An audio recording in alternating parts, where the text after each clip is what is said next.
Good evening.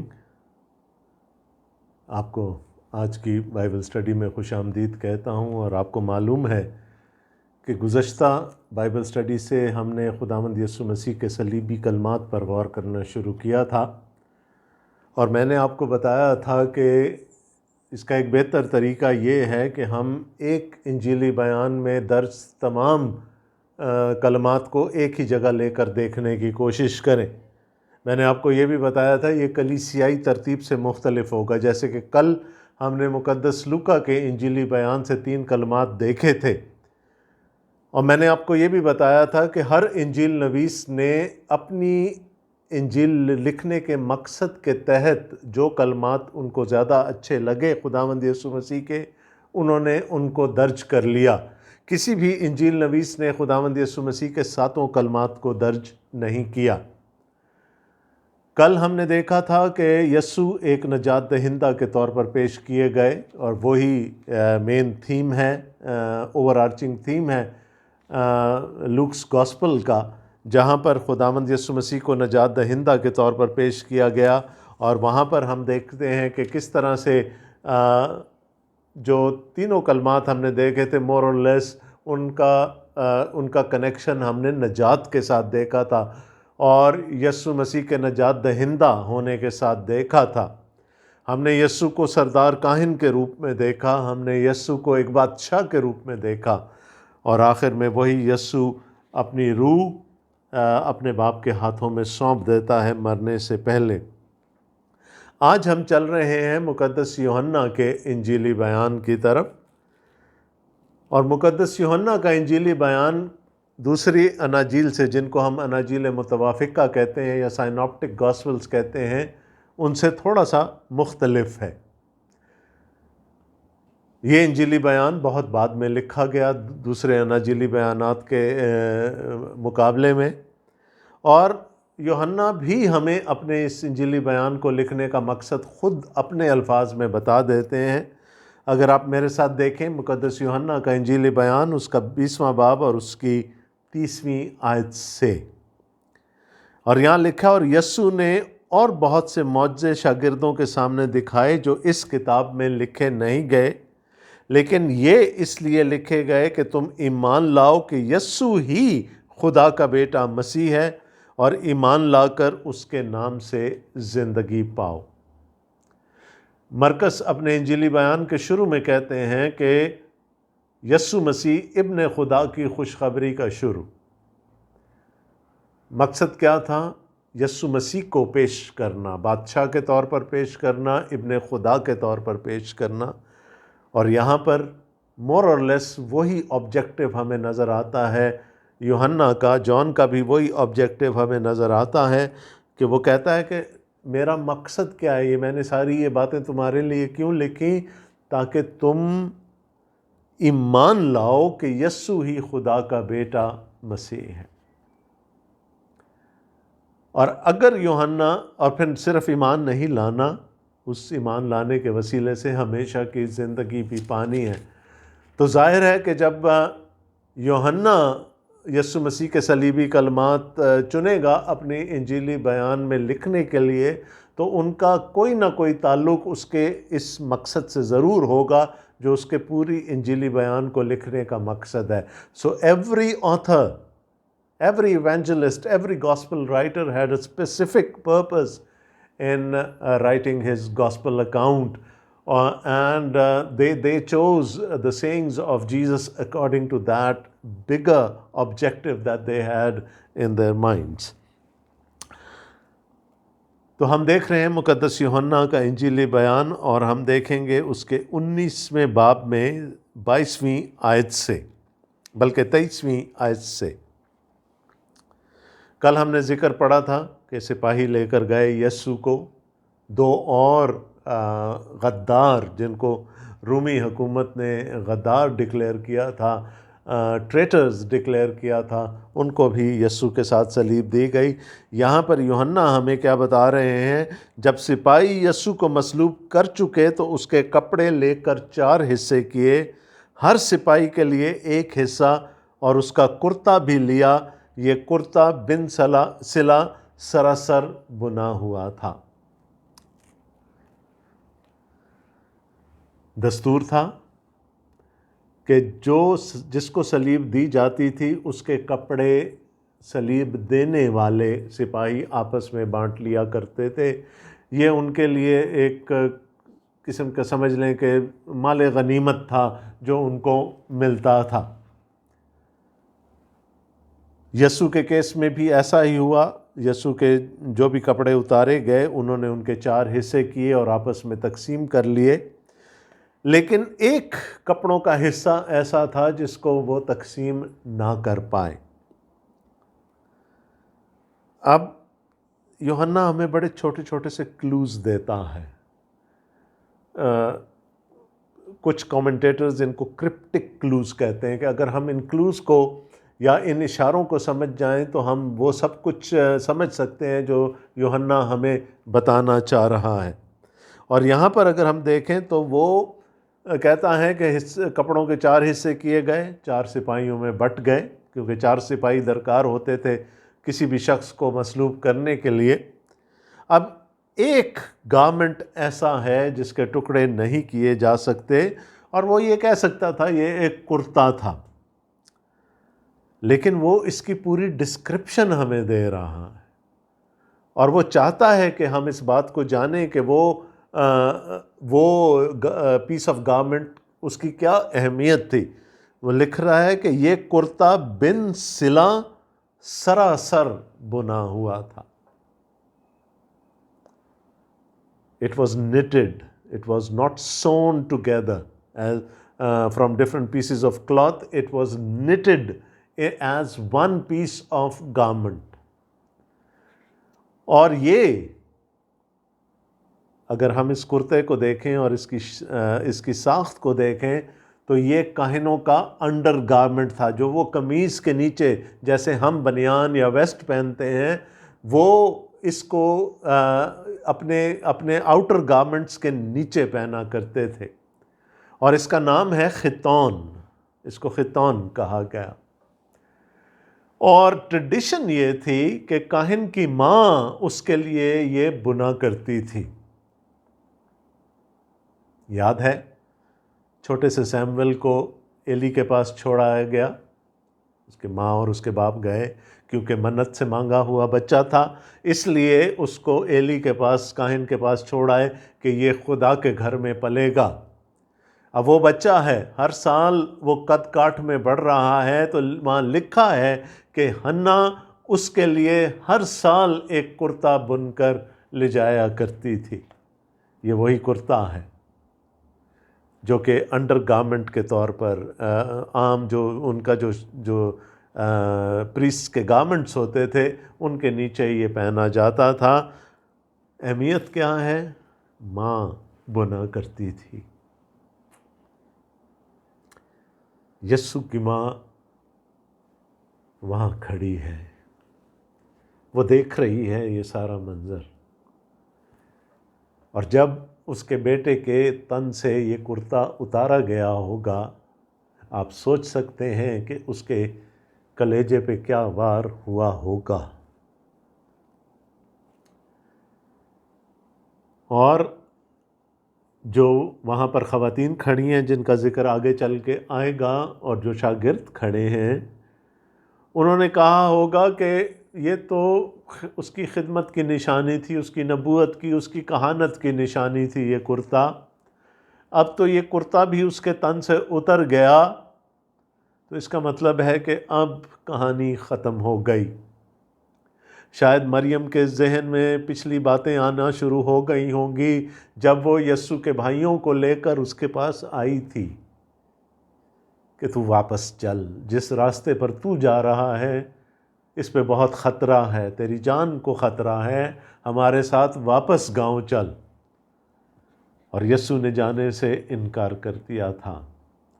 مریم کو معلوم تھا کہ اس کے بیٹے کے ساتھ کیا ہوگا، لیکن پھر بھی ماں ہے، جب اس نے یہ دیکھا ہوگا یہ منظر تو یقیناً اس کا دل دہل گیا ہوگا، اور شاید انہوں نے یہ سوچا ہوگا کہ بس اب یسوع نہیں رہے گا تو وہ جو مشن اس نے شروع کیا تھا، وہ جو ایک تحریک اس نے شروع کی تھی، وہ بھی اپنے اختتام تک پہنچ گئی ہے، اب اسے آگے نہیں چل سکتی۔ تو پھر کیا ہوا 24ویں آیت میں، اس لیے انہوں نے آپس میں کہا کہ اسے پھاڑے نہیں بلکہ اس پر کرہ ڈالیں تاکہ معلوم ہو کہ کس کا نکلتا ہے۔ یہ اس لیے ہوا کہ وہ نوشتہ پورا ہو جو کہتا ہے انہوں نے میرے کپڑے بانٹ لیے اور میری پوشاک پر کرہ ڈالا، چنانچہ سپاہیوں نے ایسا ہی کیا۔ انہوں نے کہا یہ بڑا بیش قیمت کپڑا ہے، بن سلا سراسر بنا ہوا کپڑا ہے، اس کے ٹکڑے نہ کیے جائیں، کرہ ڈال لیتے ہیں، جس کے نام کرہ نکلے گا یہ اس کا ہو گیا۔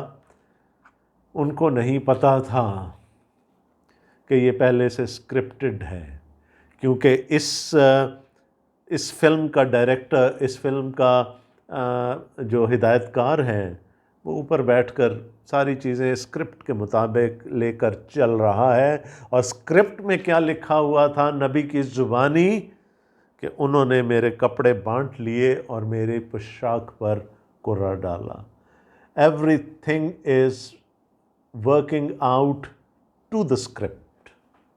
اور یہ اسکرپٹ اس وقت نہیں لکھا گیا تھا، یہ یہودیوں نے نہیں لکھا یہ اسکرپٹ، یہ اسکرپٹ رومیوں نے نہیں لکھا، یہ اسکرپٹ خدا نے لکھوایا تھا اور بہت پہلے نبیوں کی زبانی لکھوا دیا تھا۔ تو وہ تو اپنی طرف سے ایک کپڑے کی سینکٹٹی بچانا چاہ رہے ہیں، لیکن ان کو نہیں پتہ کہ وہ اسکرپٹ کے ایک ڈیوائن اسکرپٹ کے مطابق کام کر رہے ہیں۔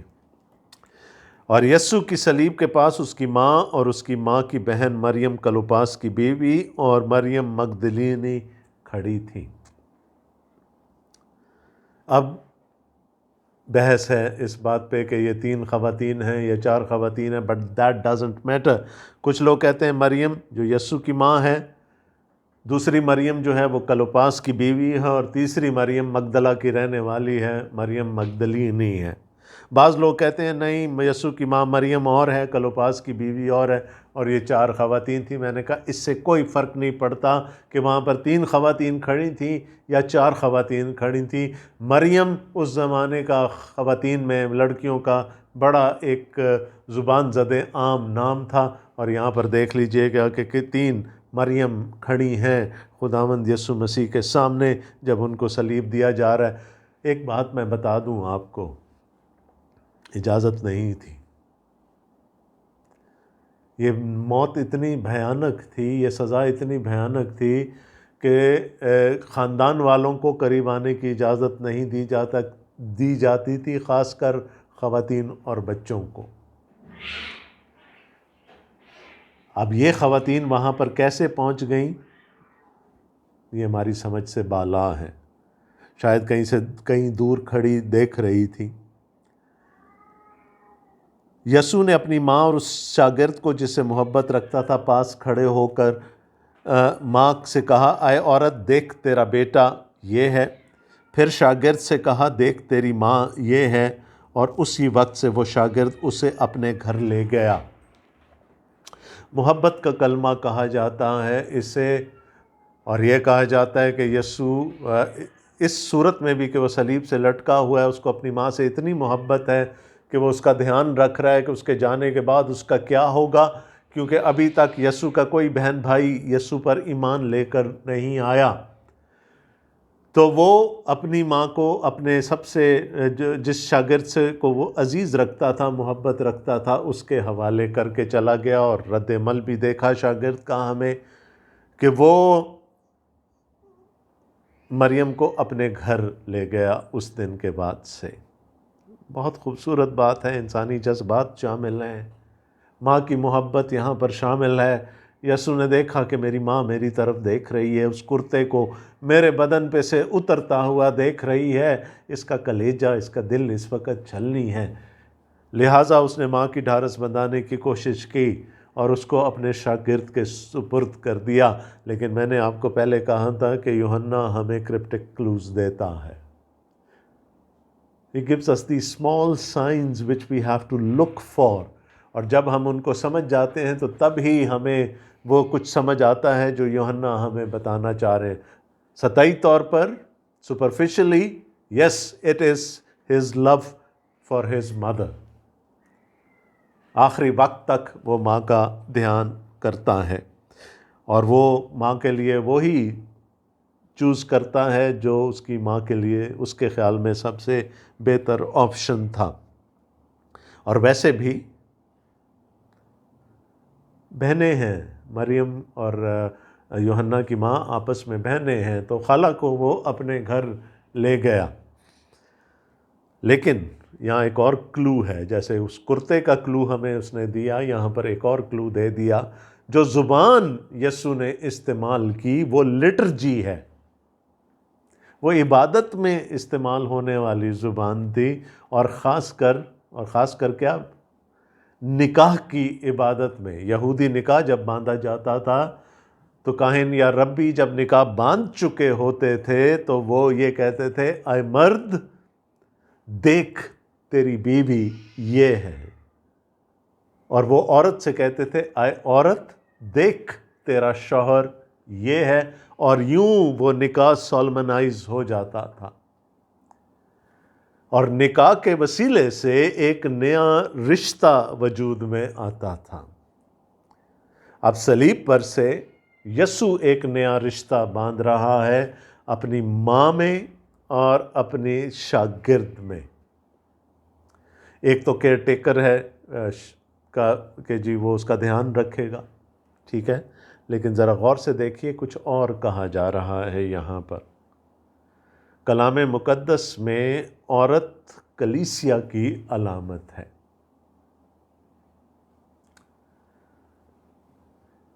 باغ عدن میں جب انسان گناہ کر بیٹھا تو تیسرے باب میں جب خدا نے ابلیس کو یعنی سانپ کو اور انسان کو جب سزا دی تھی تو وہاں جب عورت کو سزا دی گئی تو وہاں یہ کہا تھا کہ یہ تیرے پاؤں پر کاٹے گا اور تو اس کے سر کو کچلے گا. تو کیا تھا وہاں پر؟ بات یہ ہوئی تھی کہ جو عورت کی نسل ہوگی وہ اس کے سر کو کچلے گی. اب وہاں پر جو نسل کے لیے لفظ استعمال ہوا وہ سنگولر بھی ہے، پلورل بھی ہے، واحد بھی ہے، جمع بھی ہے. واحد میں وہ یسوع مسیح کی طرف اشارہ ہے اور جمع میں وہ کلیسیا کی طرف اشارہ ہے، عورت کی نسل. اور پھر جب ہم مکاشفہ کی کتاب کے 12ویں باب میں جاتے ہیں جہاں پر ایک عورت ہے جس کے سر پر 12 ستاروں کا تاج ہے اور وہ آفتاب کو اوڑھے ہوئے ہے اور زمین اس کے پاؤں کے نیچے ہے، اس کے بارے میں ایک توجہ یہ ہے کہ وہ بنی اسرائیل ہے جو کہ بچہ جننے کو ہے، اور جب وہ بچہ جن چکتی ہے تو وہ کلیسیا بن جاتی ہے. تو کلام مقدس میں عورت کلیسیا کی علامت کے طور پر ہمیں نظر آتی ہے. اور شاگرد ایماندار ہیں، شاگرد جو ہیں وہ ایمانداروں کا نمائندہ ہے جو وہاں پر کھڑا ہے. تو یسوع کیا کہنا چاہ رہا ہے؟ اے عورت دیکھ تیرا بیٹا. اور تحت اللفظ میں کیا کہہ رہا ہے؟ اے کلیسیا دیکھ تیرا بیٹا. اور شاگرد کو کیا کہہ رہا ہے؟ دیکھ تیری ماں. کلیسیا تیری ماں ہے. ایمانداروں سے کہہ رہا ہے کلیسیا تمہاری ماں ہے، اور کلیسیا سے کہہ رہا ہے یہ تیرا بیٹا ہے، یہ تیرے بیٹے ہیں ایماندار جو ہیں. یسوع نے ایک نیا رشتہ جوڑ دیا. جان کیلون کہتے ہیں اگر خدا ہمارا باپ ہے تو کلیسیا ہماری ماں ہے. تو کیا تھا؟ جب کرتا یسوع کے بدن سے اترا تو مایوسی ہوگی، اور اس مایوسی میں انہوں نے شاید یہ سوچا کہ یہ کہانی اب اپنے اختتام کی طرف جا رہی ہے، یہ کہانی ختم ہونے کے لیے ہے، اب یہ کہانی ختم ہو جائے گی، اس کے آگے کچھ نہیں رکھا. لیکن یسوع نے کیا کہا صلیب پہ سے پکار کے کہ میں اپنی صلیب کے نیچے at the foot of my cross میں یہ نیا ریلیشن شپ بنا کے جا رہا ہوں. کہانی ختم نہیں ہوگی، کہانی ایک ٹوسٹ لے گی، ایک نیا موڑ لے گی، اور اب کلیسیا اور اس کے بیٹے میرے مشن کو آگے لے کر چلیں گے. superficially, his love for his mother. If we look a little deeper, تو وہاں پر ہمیں نظر آتا ہے that he formulated a new relationship at the cross, and that was for the continuation of his mission. تو وہاں سے یہ اب کہانی بدل گئی. وہاں کیا تھا؟ یسوع تو اب جان دینے کو ہے، مرنے کو ہے، صلیب دے دیا گیا ہے، لیکن آگے کہانی کس نے لے کر چلنی ہے؟ کلیسیا نے. اور کلیسیا کن کی ماں ہے؟ وہ ایمانداروں کی ماں ہے. اب ایماندار یسوع کے مشن کو لے کر آگے چلیں گے. 28ویں آیت میں لکھا ہے، اس کے بعد جب یسوع نے جان لیا کہ اب سب باتیں ہوئیں تاکہ نوشتہ پورا ہو تو کہا میں پیاسا ہوں. دیکھیں کہاں کہاں ہمیں یوحنا بتا رہے ہیں کہ نوشتے پورے، ایوری تھنگ از اسکرپٹڈ، کوئی چیز بغیر اسکرپٹ کے نہیں ہے. اس نے کہا میں پیاسا ہوں. وہاں سرکہ سے بھرا ہوا ایک برتن رکھا تھا، پس انہوں نے سرکہ میں بھگوئے ہوئے اسپنج کو زوفے کی شاخ پر رکھ کر اس کے منہ سے لگایا. پس جب یسوع نے وہ سرکہ پیا تو کہا کہ تمام ہوا، اور سر جھکا کر جان دے دی. It's over, finished, completed, accomplished. جو کچھ میں کرنے آیا تھا وہ میں نے کر دیا. اور کیا کیا یسوع نے؟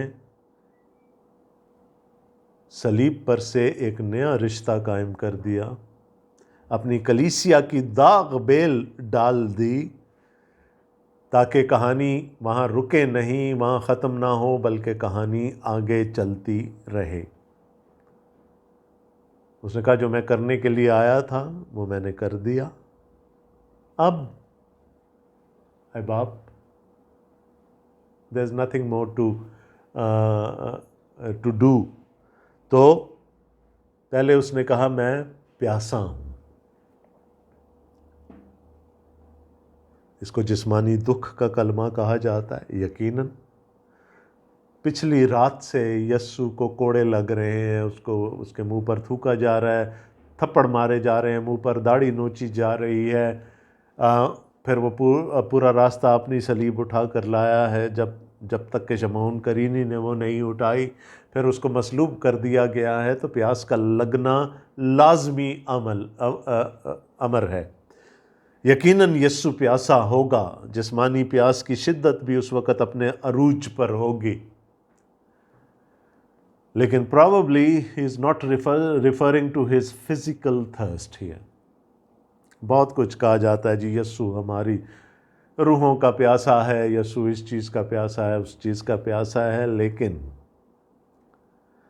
اس کو پتا تھا وہ اپنا کام پورا کر چکا ہے، اس لیے وہ اپنے باپ کی طرف دیکھ کر کہتا ہے میں پیاسا ہوں. I want to come back, I want to come home. میں نے سب کچھ کر لیا، اب اور دوری نہیں، اب I want to be with you. میں تیرے پاس واپس آنا چاہتا ہوں، جو کام تو نے مجھے کرنے کے لیے دیا تھا میں نے پورا کر دیا. اور وہی آخری کلمہ ہے یوحنا کے انجیلی بیان کے مطابق کہ اس نے جب سرکہ پیا تو کہا تمام ہوا، اور اپنی جان دے دی. کیا تمام ہوا؟ جو کام میں کرنے کے لیے آیا تھا وہ تمام ہوا. اور اس کی ایک چھوٹی سی جھلک ہمیں یسوع کی دعا میں ملتی ہے، جو مقدس یوحنا ہی کے انجیلی بیان کے 17ویں باب میں ہمیں ملتی ہے.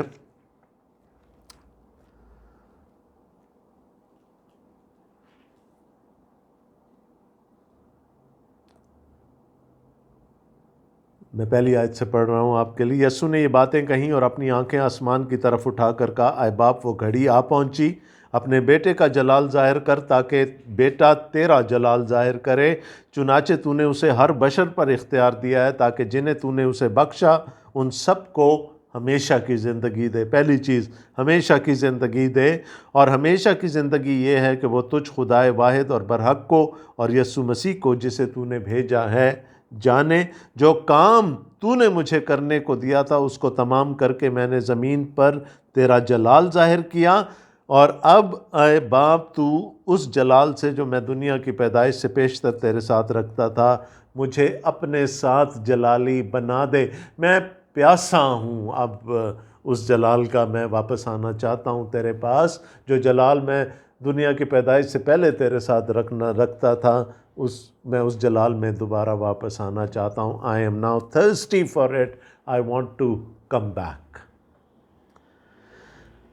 کیا کر دیا میں نے تیرے نام کو ان آدمیوں پر ظاہر کیا جنہیں تو نے دنیا میں سے مجھے دیا۔ وہ تجھے جان گئے اور جان کر ان کو ہمیشہ کی زندگی مل گئی۔ یاد ہے یوحنا کا آبجیکٹو کیا تھا؟ کہ لوگ ایمان لائیں کہ یسوع ہی خدا کا بیٹا مسیح ہے اور ایمان لانے کے وسیلہ سے ہمیشہ کی زندگی پائیں۔ تو وہ کیا کہہ رہا ہے؟ تجھے جان گئے، میں نے تیرے نام کو ان پر ظاہر کر دیا، تیری شخصیت کو ان پر ظاہر کر دیا، وہ تجھے جان گئے ہیں، وہ تیرے تھے اور تو نے انہیں مجھے دیا اور انہوں نے تیرے کلام پر عمل کیا ہے۔ اب وہ جان گئے کہ جو کچھ تو نے مجھے دیا ہے وہ سب تیری ہی طرف سے ہے، کیونکہ جو کلام تو نے مجھے پہنچایا وہ میں نے ان کو پہنچا دیا اور انہوں نے اس کو قبول کیا اور سچ جان لیا کہ میں تیری طرف سے نکلا ہوں اور وہ ایمان لائے کہ تو ہی نے مجھے بھیجا۔ So now I have done this۔ تیرے نام کو جلال دے دیا، تیری پہچان کرا دی، اب وہ ابدی زندگی حاصل کر چکے ہیں، ہمیشہ کی زندگی حاصل کر چکے ہیں۔ میں نے اپنی کلیسیا کی بنیاد ڈال دی صلیب سے۔ Now my job is over. It is over to the church now۔ اور میں تیرے پاس واپس آنا چاہتا ہوں، میں نے اپنا کام پورا کر دیا۔ اکمپلشمنٹ، فتح مندی کا کلمہ ہے۔ I have done whatever you sent me to do۔ Police نے بھی اپنی زندگی کے آخری لمحات میں کہا تھا، میں اچھی کشتی لڑ چکا، میں نے دوڑ کو پورا کر لیا، میں نے ایمان کو محفوظ رکھا۔ جیسا استاد ویسا شاگرد۔ کیا میں اور آپ جب قریب المرگ ہوں گے تو کیا ہم یہ کہہ سکیں گے؟ سوچئے۔ خداوند آپ سب کو بڑی برکت دے۔ آمین۔